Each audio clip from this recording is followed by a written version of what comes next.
നല്ല അയൽവാസി. എവിടെ പോയി? ശരീരമൊക്കെ പള്ളി വെച്ച് തടി പറഞ്ഞില്ല, ഇതിന്ന് മുറിച്ചാ കയറ്റിയത്. അല്ലാ, ആ ചിരി കണ്ട ആരും പൈസ കൊടുത്തു, അതുകൊണ്ട് അതിൽ പിടിച്ചു പോവാണ് സംഭവം. ആ ചിരി അല്ല നിലനിർത്തി കൊടുക്കട്ടെ. നമ്മളൊക്കെ ഇപ്പൊ എന്റെ മകൻ മരിച്ചപ്പോ എല്ലാരും ഇങ്ങനെ ചിന്തിച്ചു, ബാക്കവി എയർപോർട്ടിൽ നിന്ന് വരുമ്പോ എന്തായിരിക്കും അവസ്ഥ? ഇത്രയും പ്രസംഗിക്കണ ആളല്ലേ, എന്തായിരിക്കും അവസ്ഥ? അങ്ങനെ അള്ളാന്റെ തൗഫീഖ് ഉണ്ട്, മാഷാ അല്ലാഹ്, പിടിച്ചു നിൽക്കാൻ അള്ളാഹു ഒരു കഴിവ് തരണല്ലേ. നിങ്ങൾ ഇങ്ങനെ ഓരോ പ്രസംഗിച്ചു, ആര് മരിച്ചാലും പിടിച്ചു നിൽക്കണം. മോൻ മരിച്ചാല്, പാപ്പ മരിച്ചാല്, ഉമ്മ മരിച്ചാല്, ഭാര്യ മരിച്ചാല് നമ്മൾ നിലവിളിക്കരുത് അല്ലേ? അല്ലാഹ് വലിയ തൗഫീഖാണ് അല്ലാഹ് ചെയ്തത്. സിറാജുദ്ദീൻ ഖാസിമിയുടെ ജ്യേഷ്ഠൻ മരണപ്പെടുന്ന സമയത്ത് ഇവർക്ക് കുറച്ച് അങ്ങോട്ടും ഇങ്ങോട്ടും സ്നേഹിച്ചിരി കൂടുതലാണ്. കൂടെ പുറപ്പൊക്കെ നമ്മളെ തെക്കൻ കേരളം പോലെയല്ല, ഈ തിരുവനന്തപുരം കൊല്ലം പോലെ ഒന്നല്ല. അവിടെ ചെറിയ അടി കൂടെ ചെറിയ പാരയൊക്കെ ഉണ്ടാവും. ഇതങ്ങനല്ല. ഇത് സഹോദരങ്ങള്, കൂടപ്പുറപ്പുകളും കൂട്ടുകാരെക്കാൾ കമ്പനിയാണ്, സൗഹൃദമാണ്, വലിയ സൗഹൃദമാണ്. രഹസ്യങ്ങൾ വലുതായിട്ടൊന്നും ഉണ്ടാവൂല, എല്ലാം അവര് തന്നെ പറയും. അപ്പൊ നമ്മളെ ഏറ്റവും വലിയ രഹസ്യം നമ്മുടെ കൂടപ്പുറപ്പുകളെക്കാൾ കൂടുതൽ കൂട്ടുകാരോടാണ് നമ്മൾ പറയാം. പക്ഷെ ഇവരുടെ ഈ ഇദ്ദേഹത്തിന്റെ ജ്യേഷ്ഠനൊക്കെ എനിക്കറിയാം, അവരെല്ലാവരുടെ സ്വഭാവം അവര് തന്നെ രഹസ്യങ്ങൾ പരസ്പരം കൈമാറുന്ന അത്ര സൗഹൃദമുള്ളവരാണ്. അപ്പൊ ഒരു ജ്യേഷ്ഠൻ ഒരു മരം വെട്ടിയിട്ട പോലെ വീഴുക എന്ന് പറഞ്ഞാൽ അത് പെട്ടെന്ന് സഹിക്കാൻ പറ്റില്ല. പക്ഷെ അവിടെ അദ്ദേഹം പിടിച്ചു നിന്നു. അത് മജ്ലിസുൽ ഇൽമിന്റെയും ഉസ്താദുമാരുടെയും ഒരു ഗുരുത്വമാണ്. എന്റെ ഉസ്താദിന്റെ മകൻ ഇപ്പൊ കഴിഞ്ഞ ആഴ്ച മരണപ്പെട്ടു. എന്നെ 6 വർഷം ഇൽമ പഠിപ്പിച്ച, സുബർ പഠിപ്പിച്ച, സർവ്വതും പഠിപ്പിച്ച ഉസ്താദിന്റെ 22 വയസ്സുള്ള മകൻ ക്യാൻസർ വന്ന് മരണപ്പെട്ടു.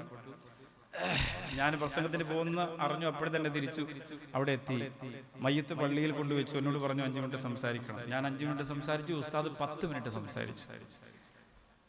എന്റെ ജീവിതത്തിൽ ഉസ്താദിന്റെ പ്രസംഗം കേട്ടതിൽ വെച്ച് ഏറ്റവും സ്ഫുടമായി, അക്ഷരത്തെറ്റില്ലാതെ, ഉസ്താദ് പ്രാസംഗികനല്ല, പ്രസംഗിക്കാൻ ഉസ്താദിന് അറിയില്ല, അക്ഷരത്തെറ്റില്ലാതെ, വിറയലില്ലാതെ, തപ്പിത്തടയലില്ലാതെ വ്യക്തമായി മകന്റെ മയ്യത്തിന്റെ മുമ്പിൽ നിന്ന് ഉസ്താദ് സംസാരിക്കാൻ, ചികിത്സയ്ക്ക് കൂടെ നിന്നവർക്ക് നന്ദി രേഖപ്പെടുത്തുന്നു, എന്നും എന്റെ മോന് വേണ്ടി ദുആ ചെയ്യണം. ഇതൊക്കെ അള്ളാഹു തരുന്ന ഒരു കഴിവാണ്.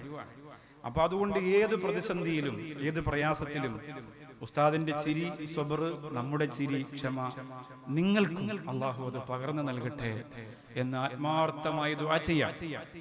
അപ്പൊ നമുക്ക് മടങ്ങി വരാം. നല്ല അയൽവാസി, നല്ല അയൽവാസിയാണ് നിങ്ങൾക്കുള്ളതെങ്കിൽ അൽഹംദുലില്ലാ. കുറേയേറെ പ്രയാസം നിങ്ങൾക്കുണ്ടെങ്കിലും അത് അഡ്ജസ്റ്റ് ചെയ്ത് പോകും.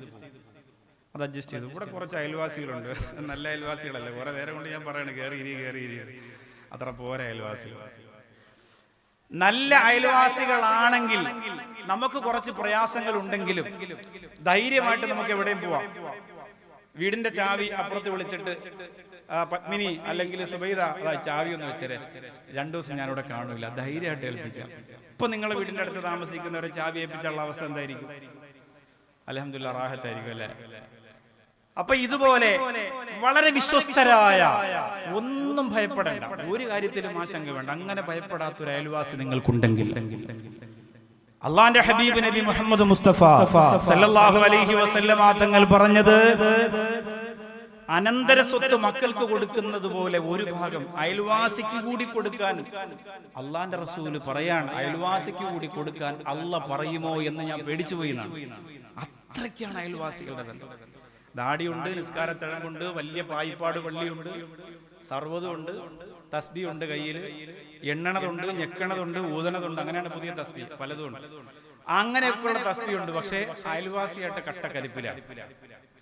പിന്നെ ഈ പറതയിലും മക്കനയിലും ചെടിച്ചട്ടി പള്ളി കൊണ്ടുവച്ചിട്ടൊന്നും കാര്യമൊന്നുമില്ല. അയൽവാസിയായിട്ട് നല്ല ബന്ധമുണ്ടാകും, നല്ല റാഹത്തിലായിരിക്കും. എന്തെങ്കിലും പ്രശ്നം ഉണ്ടെങ്കിൽ നേരിട്ട് പോയി സംസാരിച്ച് പരിഹരിക്കും. ഇല്ലാതെ മതിലിന്റെ മണ്ടയെ കൂടെ തകിടും കൂടി എഴുതി, മുട്ടയിൽ ABCD എഴുതി ആടിന്റെ മണ്ട എറിഞ്ഞിട്ട് കാര്യമൊന്നുമില്ല. വളരെ റാഹത്തിലായിരിക്കും. നല്ല അയൽവാസിയാണെങ്കിൽ മാഷാ അല്ലാഹ് ഒരു പകുതി പ്രയാസം നമുക്ക് അവിടെ തീരും. എന്ത് വിഷയം ഉണ്ടെങ്കിലും എന്ത് പ്രയാസം ഉണ്ടെങ്കിലും.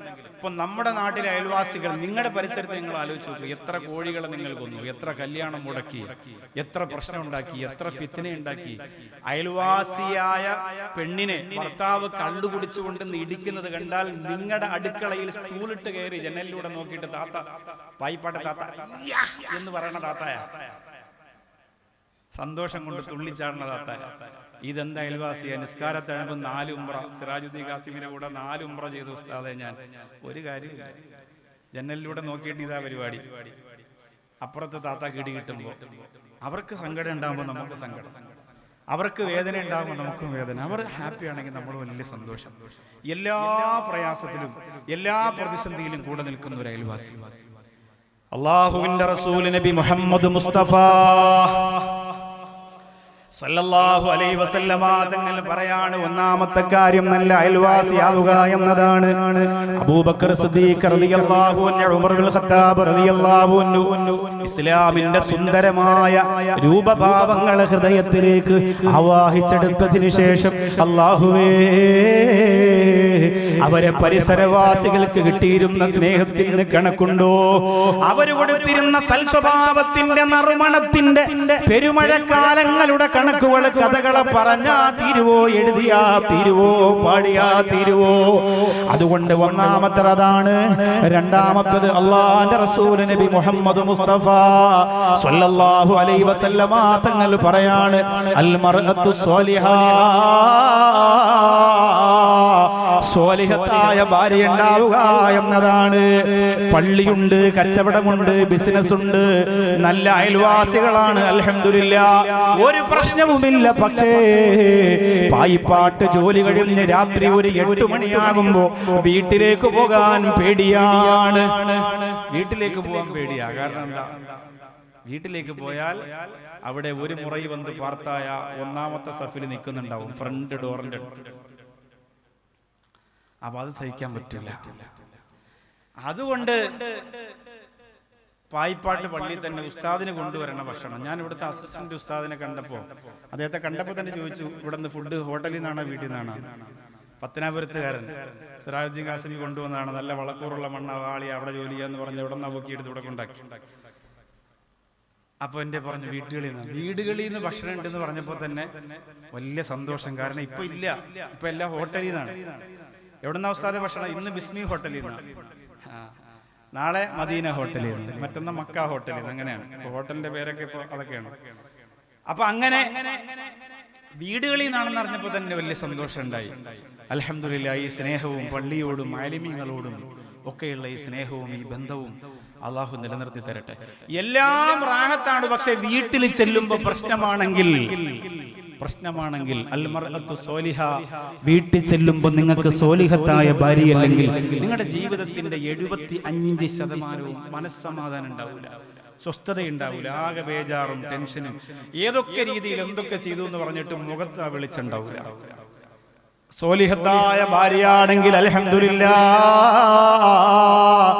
ഏതു പ്രതിസന്ധി വന്നാലും പ്രയാസം വന്നാലും ഞാനുണ്ട് കൂടെ എന്ന് പറയാൻ അല്ലാഹുവിന്റെ ഹബീബ് നബി മുഹമ്മദ് മുസ്തഫ സല്ലല്ലാഹു അലൈഹി വസല്ലമ തങ്ങളെ ചേർത്ത് പിടിച്ചവരല്ലേ ജന്നത്തുൽ മുഅല്ലയിലെ രാജകുമാരിയായ ഉമ്മിനാ ഖദീജ റളിയല്ലാഹു തആല അൻഹാ. ആരംഭ റസൂലിന്റെ കണ്ണ് നിറയുന്നത് ചങ്കു പൊട്ടുന്ന പോലെയാ, അവിടുന്ന് വിഷമിക്കുന്നത് ഹൃദയം പൊടിയുന്ന പോലെയാ. അതുകൊണ്ടാണ് ഖദീജ ബീവി റളിയല്ലാഹു അൻഹ വിട പറഞ്ഞപ്പോ ആരംഭ റസൂലിന് താങ്ങാനാകാതെ പോയത്. ഏത് മരണത്തിലും പിടിച്ചു നിന്നു, ഏത് പിരിയലും ഓരോ സഹാബത്തിന്റെ വിട പറയൽ, ഓരോ കുടുംബങ്ങളുടെ വിട പറയൽ, മരണം, അതൊക്കെ നമ്മുടെ മുത്തു ഹബീബ് നബി മുഹമ്മദ് മുസ്തഫ സ്വല്ലല്ലാഹു അലൈഹി വസല്ലമ തങ്ങൾ പരമാവധി പിടിച്ചു നിന്നു പോയെങ്കിൽ ദുഃഖവർഷം എന്ന പേര് പോലും അല്ലാഹു ഇട്ടുകൊടുത്ത ഒരു വർഷമായി മാറിയത് തന്റെ തണലായിരുന്ന, തുണയായിരുന്ന, ഇണയായിരുന്ന തനിക്ക് വേണ്ടി സർവ്വതും മാറ്റിവെച്ച പ്രിയപ്പെട്ട ഖദീജ റളിയല്ലാഹു അൻഹ ലോകത്തിൽ നിന്ന് വിട പറഞ്ഞു പോയപ്പോഴാണ്. അങ്ങനെയാവണം പ്രിയപ്പെട്ടവരെ, പായിപ്പാട്ട സഹോദരങ്ങൾ, ഭാര്യയ്ക്കൊരു പ്രയാസം വന്നാൽ, പ്രതിസന്ധി വന്നാൽ ശംഖ് പൊട്ടിക്കരഞ്ഞുകൊണ്ട് പള്ളിയിലേക്ക് ഓടി വന്നു ഉസ്താദിനോട് പറയണം, ഉസ്താദേ എന്റെ പ്രിയപ്പെട്ടവൾക്ക് സുഖമില്ല, ടെസ്റ്റിന് കൊടുത്തിരിക്കുകയാണ്, അപകടങ്ങളില്ലാതിരിക്കാൻ നിങ്ങൾ ദുആ ചെയ്യണമെന്ന് പറയുന്ന ആത്മാർത്ഥമായ സ്നേഹത്തിന്റെ, അർപ്പണത്തിന്റെ ഒരു മനോഭാവം നമുക്കുണ്ടാവണം, തിരിച്ചുമുണ്ടാവണം പ്രിയപ്പെട്ടവരെ. അഭിനയമല്ല, അഭിനയമല്ല. തലയിലായി പോയതുകൊണ്ട് മരിക്കുന്നത് വരെ ചുമന്നുകൊണ്ട് നടക്കാമെന്ന മനോഭാവത്തിൽ കുടുംബജീവിതം എന്ന കാളവണ്ടിയെ ഉന്തിയും തള്ളിയും മുന്നോട്ട് കൊണ്ടുപോയാൽ അതിടയ്ക്ക് പൊട്ടിപ്പോകും, ചീറ്റിപ്പോകും, പ്രശ്നങ്ങൾ ഉണ്ടാകും. അതുകൊണ്ട് ആത്മാർത്ഥതയുടെ ഹൃദയം തുറന്നു കൊടുത്താൽ മനസ്സിലേക്ക് ഒരു റാഹത്തുണ്ടാകും, ഖദീജ ബീവിയുടെ സുഗന്ധമുണ്ടാകും, മുത്തു ഹബീബിന്റെ പൊരുത്തമുണ്ടാകും. അല്ലാഹുവേ ഞങ്ങളുടെ കുടുംബ ജീവിതത്തിൽ ബറക്കത്ത് തരണേ അല്ലാ. ഞങ്ങളൊക്കെ ഇങ്ങനെ കുടുംബജീവിതം പ്രസംഗിക്കുമ്പോ എല്ലാരും വിചാരിക്കൂലേ, ഈ പായിപ്പാട്ട സഹോദരിമാരെങ്കിലും വിചാരിക്കും, ഉഷാദ് ബാക്കവിയുടെ സിറാജുദ്ദീൻ കാസിമിയുടെ ഒക്കെ വീട് അടിപൊളിയായിരിക്കും, ഭാര്യ സൂപ്പർ ആയിരിക്കും അല്ലേ, ഇത്രയും പ്രസംഗിക്കണല്ലേ. ഇപ്പൊ മെസ്സേജ് അയക്കുമ്പോ വീട്ടിൽ നിന്നെ കുറിച്ചാണ് ഈ പറയേണ്ട ചെയ്താനെ കേട്ടോ. അനുഭവിക്കുന്നവർക്കല്ലേ പറയാൻ പറ്റും. അല്ലാഹുവേ, ഒറ്റ ദിവസം ഈ മനുഷ്യൻ വീട്ടിൽ പോകില്ല. സ്വസ്ഥത ഇല്ലാത്തതുകൊണ്ടാണോ ഡേറ്റ് ഇല്ലാത്തതുകൊണ്ടാണോ എന്ന് എനിക്കറിയില്ല. ഇവിടെ ഞാൻ ചോദിച്ചു, എന്തിനാണ് ഇങ്ങനെ കഷ്ടപ്പെടും, ഒരു വെള്ളിയാഴ്ച മുടക്കില്ല എന്ന് പറയാം. ഗൾഫിൽ പോണ ദിവസം ഒഴിച്ച് ബാക്കി എല്ലാ വെള്ളിയാഴ്ചയും.